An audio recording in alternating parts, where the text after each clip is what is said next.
Man City's charges being dropped, that's absolutely fake and not true in the slightest. So again, let's put this to bed before it starts to snowball. Manchester City's ATP or APT, Associated Party Transactions case with the Premier League has been settled, which has absolutely nothing to do with the charges against them. It's a separate case where they challenge the legality of blocking certain sponsorship deals, which the Premier League have done for City before. They had a huge deal with Etihad Airways and another one that was blocked. They challenged that legally, which led to the Premier League having to rewrite the laws of associated party transactions.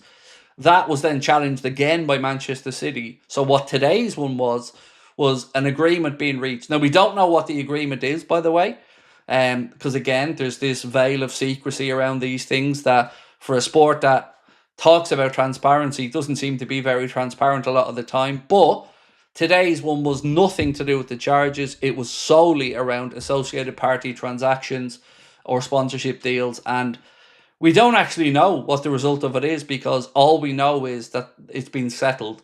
Craig, so it's true that City can receive 1 billion sponsorship. I don't know.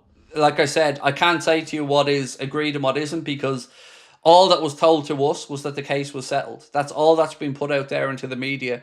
Because again, the Premier League say that these things have to remain private and confidential, which is absolutely horseshit when all of us, the fans, are funding the game through TV's sponsorship or through TV subscriptions, jerseys, match ticket sales, but yet we're all pushed out into the cold in this veil of secrecy. Football has a mad problem with transparency for me.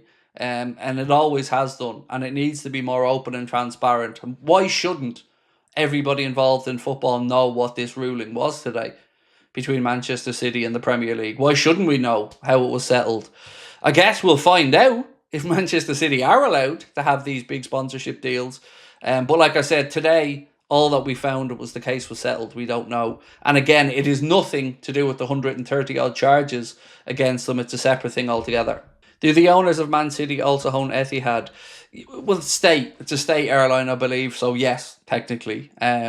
So associated party transactions basically mean that if, let's say you are Etihad and you want to sponsor Manchester City for $1 billion, as that gentleman said a moment ago. Well, there used to be a methodology where the Premier League would look at this deal and then look at it and stress test it against other deals from big clubs with sponsorships to see if it is fair market value.